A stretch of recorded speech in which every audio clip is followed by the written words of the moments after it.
Voltamos, e olha, voltamos aqui no nosso Facebook, todo mundo ligadinho no programa. A Neia dos Santos, que tá me devendo uma visita. Tio Vicente, porque parente tem que assistir, né? Parente tem que estar ali firme e forte. Aposto que a minha mãe tá assistindo, a minha irmã tá assistindo, todo mundo tem que assistir. Pá Mendonça também ligadinha no programa, toda semana com a gente. O Enzo Miguel também, a Franciele Nogueira, a Kelly lá de Tupã também ligadinha aqui no programa. Eric, não vale, você tá aqui. Não vale. Mas tá aí, ó, ligadinho, isso mesmo, vai dando audiência pra gente. Obrigada, tio. Te amo, viu? Precisamos marcar um churras. Ó, vamos voltar na nossa receita, né, chefe? Senão a gente não come hoje. Acho que tem uma galera aí querendo comer. Vamos lá. Bom, o primeiro passo que a gente vai começar aqui vai ser... Primeiramente, eu acho que a gente pode levar as postas do nosso salmão ao forno. Você temperou elas, né, chefe? Esse salmão ele tem um tempero muito simples, até porque vai com cogumelos. O que eu coloquei aqui foi sal e pimenta do reino. Um pouco de azeite para levar ao forno. Se vocês quiserem em casa incrementar com ramos de alecrim, ramos de tomilho, fica à vontade que fica muito legal também, tá? O tempero dele está bem básico e aí a gente vai levar ele ao forno agora, aproximadamente uns 200 graus. Essas postas tão altas, então para a gente deixar ele ao ponto no meio, vai aí aproximadamente uns 17 minutos de forno. Se vocês quiserem, vocês podem ir dando uma olhadinha, espetar com alguma coisa. Eu optei por deixar também com a pele. Em casa, se vocês quiserem fazer, tirar a pele, fique à vontade também. É que com a pele fica mais molhadinho, né? Com a pele ele fica um pouco mais molhadinho e também, se depois de tirar do forno, vocês acharem que ela não está crocante o suficiente, vocês podem chapeá-la numa frigideira antiaderente, que fica muito legal também e fica bonita na apresentação, tá? O chefe é outro nível, né? Então agora vamos levar eles ao forno e a gente faz o procedimento do risoto. Fechou. Beleza? Ter chefe é outra coisa, né? Você viu? Tô me achando hoje aqui.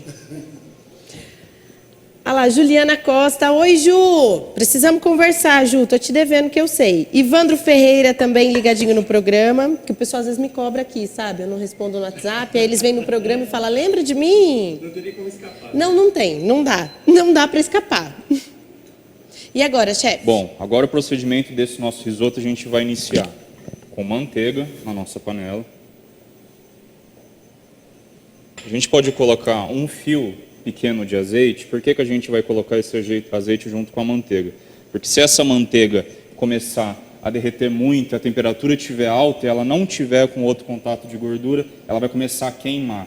A proteína do leite vai começar a queimar nessa alta temperatura. Então um pouquinho de azeite ou óleo que tiver vai ajudar a manter um pouco mais a temperatura dela, tranquilamente. A gente vai esperar alguns segundinhos só para essa manteiga derreter. Aqui eu vou aumentar a potência. Confesso que eu adoro quando vem chefe.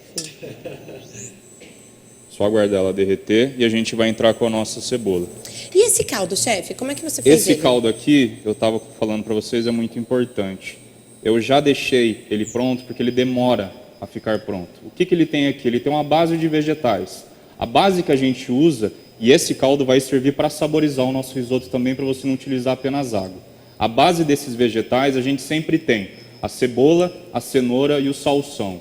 No caso, eu utilizei alguns outros aqui. Eu utilizei a cebola, a cenoura, mas no lugar do salsão eu coloquei talos de salsa e cebolinha e também alguns alhos amassados que vai ajudar a dar um sabor. Tostei eles rapidamente com um fio de azeite para eles liberarem um pouco mais dos sabores deles, dos perfumes. Depois completei com água e deixei eles começarem a cozinhar. Bom, vou entrar com a nossa cebola aqui. Vocês não imaginam o cheiro que tá essa cozinha. Não é?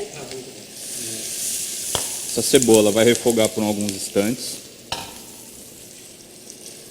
E aí em seguida a gente vai entrar com o nosso arroz. O arroz do risoto, no caso. Vocês no mercado vocês vão encontrar... A gente tem 3 tipos de arroz para risoto. O mais comum é o arbóreo, a gente tem o carnaroli, tem o outro que é o vialone neno, mas é um pouco mais difícil de encontrar no mercado. Então, se vocês forem ao mercado e encontrarem ou arbóreo ou carnaroli, são os dois que a gente pode estar utilizando. Nossa cebola, mais alguns minutinhos aqui, só para elas soltarem a água, começarem a cozinhar. Olha só, a Dalvinha lá de Rio Preto também assistindo a gente. Jantinha do Cláudio, bem-vindo! Lena Lima também ligadinha no programa. Milton Marques lá do Rio de Janeiro também ligadinho no programa. Meu programa é chiquérrimo. Tem gente de tudo quanto é lugar do Brasil. Daqui a pouco o pessoal começa a entrar, ó. Não tem como, né? Eu tenho culinarista, a Jazan tem só 50 culinaristas no Brasil inteiro, né? Então eu tenho um grupo que eu gerencio. E aí eu falo para elas, hoje tem programa, assistam. Assistam. É assim que funciona a minha audiência. Tem programa, assiste. E aí elas assistem. É assim, né, professor? Com certeza. Bom, como vocês puderam ver, eu adicionei o arroz. Esse arroz, a gente vai deixar ele tostar um pouquinho. A etapa anterior, se a gente for falar nos termos certinhos do risoto, é o sofrito que a gente chama da cebola com a manteiga. A gente entrou com o arroz e a tostatura desse arroz. Esse arroz, você pode ver que ele vai começar a ficar com as extremidades mais claras. Então ele está começando a cozinhar de leve. Então, na hora que ele começar a ficar um pouquinho mais clarinho... Isso, exatamente. É um ponto que ele já deu uma tostadinha de leve junto com a cebola. E a gente vai entrar com o vinho branco seco, tá? Aqui eu tenho uns 120 ml. O vinho branco nessa receita vai ser muito importante porque ele tem duas funções. Uma delas, a maioria das pessoas diz que é ajudar, ele entra com uma propriedade ácida para esse nosso prato. Mas uma muito importante também é que o ácido do vinho vai ajudar esse arroz a liberar o amido e vai deixar o arroz bem cremoso. Vocês podem ver, pode fazer até o teste e fazer o arroz das duas maneiras, com ou sem o vinho branco. Ou alguma outra propriedade ácida, né? Quando você não tiver em casa o vinho, você pode tentar adaptar com limão ou alguma outra propriedade ácida ou alcoólica. Você vai ver a diferença de fazer com e sem. O seu arroz vai ficar menos cremoso. Então é indispensável. Feito isso, a gente colocou o vinho. Você pode ver que a textura dele já muda rapidamente. Esse vinho já perdeu a graduação alcoólica dele. E agora, aos poucos, a gente vai entrar com esse nosso fundo, com esse nosso caldo de legumes, para esse arroz ir cozinhando lentamente. Porque diferente do arroz agulhinha que a gente tem, esse arroz ele tem uma quantidade de amido maior. Então, vai ter uma coisa muito importante de se fazer, que é não parar de mexer esse arroz. Porque... tem que ficar mexendo. Isso, porque diferente do arroz convencional que nós temos em casa, que eu dou o exemplo da agulhinha, ele tem mais amido. E se nós deixarmos esse arroz parado para cozinhar no tempo, que a gente fala, ele vai virar uma placa. Essa propriedade de amido dele vai virar uma pasta e ele não vai ficar bacana. Por isso que é muito importante... Aí fica aquela coisa empapada. Isso, por isso que é muito importante a gente mexer incansavelmente o nosso risoto. Que cheirinho bom, hein, gente? Que hora que fica pronto? Vamos. Eu sempre falo para os convidados, quando vim, lembra que assim, tem uma galera que sempre assiste, né? E gosta de comer depois, no final. Com certeza. Não é, chefe? Você já está acostumado, né? Ah, sim. A gente faz bastante evento, a gente sabe que quando a gente está na cozinha, o pessoal fica todo esperançoso olhando por fora. Tem aquele pessoal que gosta de vir conversar, tirar foto, papear, então é muito bacana. Você é como eu, porque eu chego na festa, as pessoas olham para mim e vê comida.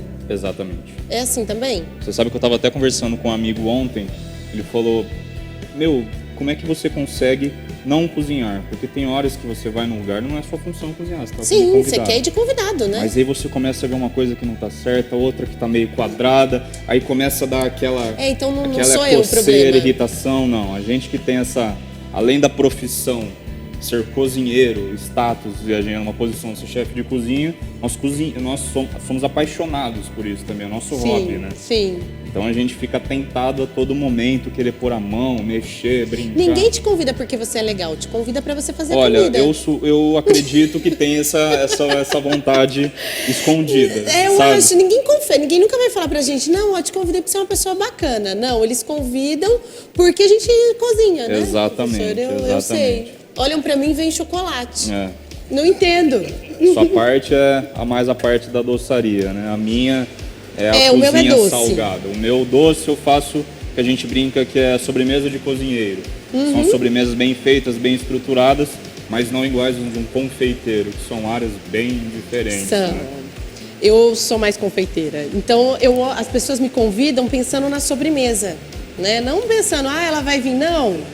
Eu chego no lugar e falo, você trouxe chocolate, você trouxe a paçoquinha da Jazan, você trouxe um pingo de leite. Eu falo, gente, eu cheguei. Você sabe que isso também é muito influência familiar, eu acredito. Eu venho de uma família de cozinheiros, uma família de pessoas que trabalham na área.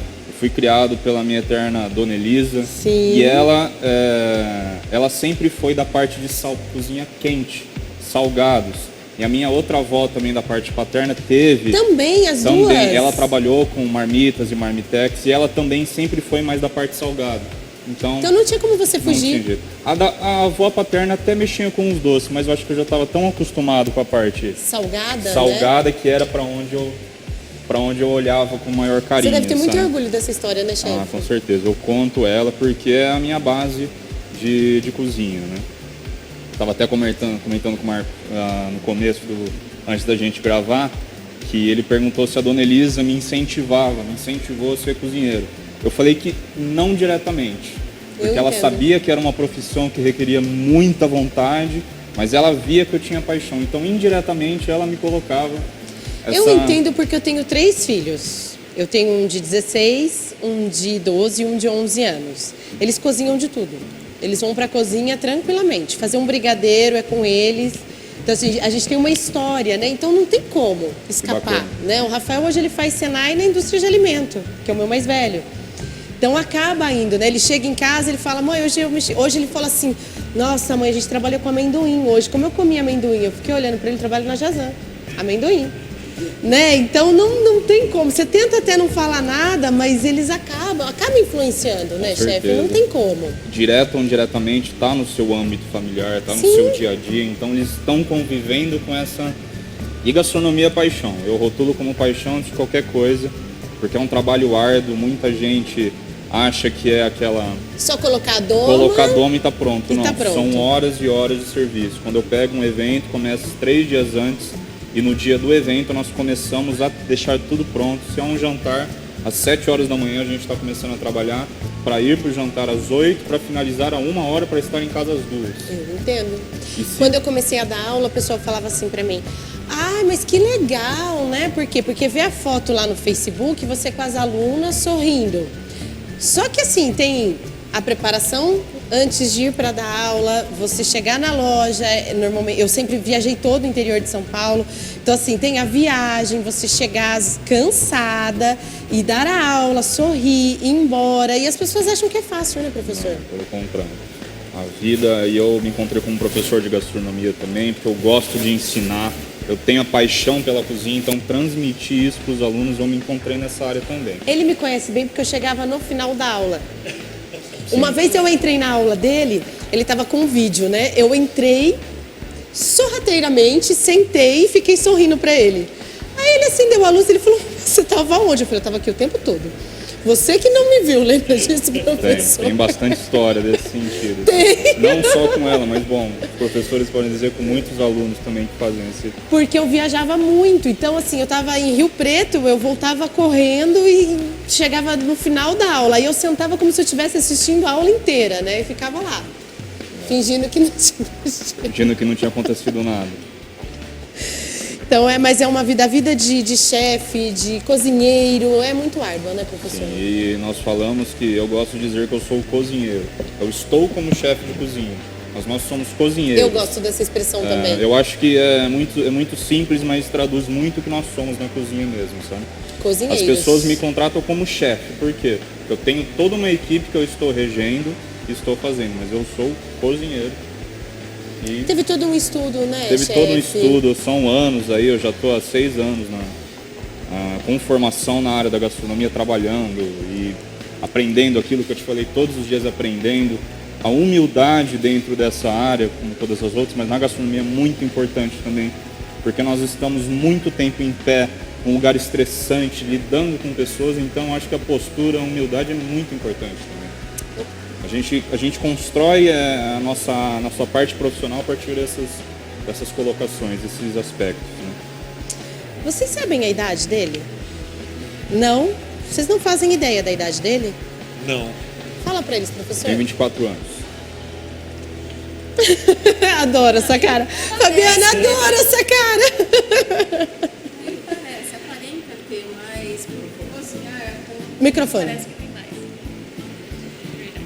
Incrível, né? Incrível, eu estava dizendo, né? Ele até aparenta ser jovem, né? Ele aparenta ter os Mas 24. pela fala a gente imagina que não, né? Exatamente, você já fica pensando aqui, ele deve ter uns 30, 30 e poucos Essa anos. fala é de criação de cozinheiros, de apaixonados pela área, por pessoas boas, então a gente aprende desde o berço.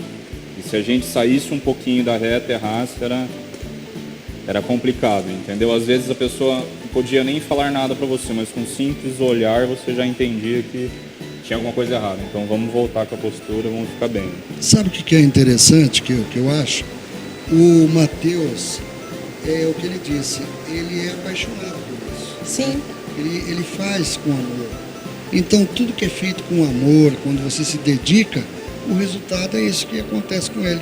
Ele é um profissional competente, um profissional que faz uma coisa com qualidade e o resultado está aí. Ele é muito bem requisitado, muito bem querido pelas pessoas, muito bem lembrado, porque é uma pessoa, além de tudo, humilde e que faz com o maior carinho e amor desse mundo. E a gente Parabéns, vai viu? ver o resultado de todo esse amor no próximo bloco. A gente já volta.